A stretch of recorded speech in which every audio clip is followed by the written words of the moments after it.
وقت جو اسٹیبلشمنٹ ہے اس کا کیا کردار ہے سر؟ دیکھیں جی، اسٹیبلشمنٹ تو ہمیشہ ہی نیوٹرل ہوتی ہے، ساری زندگی اسٹیبلشمنٹ نیوٹرل ہے۔ آپ کو رابطہ ہے اسٹیبلشمنٹ کے ساتھ سر کوئی؟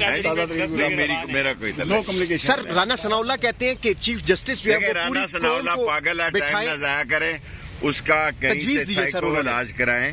وہ پاگل آدمی ہے، اس نے کوئی نہ کوئی گن کرنا ہے، وہ اسلام آباد کے قابل نہیں تھا، وہاں اس کو مسلط کیا گیا ہے۔ انشاءاللہ وہ کوئی ایسا کام ڈالے گا جو اس شہباز شریف کے گلے پڑے گا۔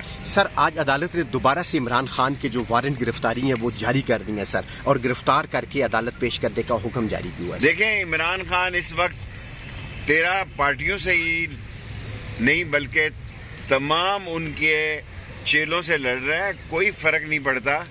میری زندگی میں نے پلٹن میدان کا بھی جلسہ کیا ہے، راجشاہی میں بھی کیا ہے، اقوام متحدہ میں بھی کیا ہے۔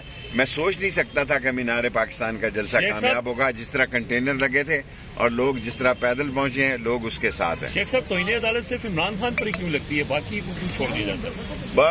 وقت کی بات ہوتی ہے، ان پہ بھی لگے گی تھوڑے عرصے بعد۔ اگر عمران خان الیکشن کی جنگ جیت جاتا ہے، سب سے بڑی بات یہ ہے کہ اس وقت لوگ عمران خان کے ساتھ ہیں، اور 13 پارٹیوں کو میٹنگ میں بتایا گیا کہ عمران خان کے ساتھ 71% لوگ ہیں، پہلے 65% تھے، اور عمران خان آئے گا اور چھا جائے گا۔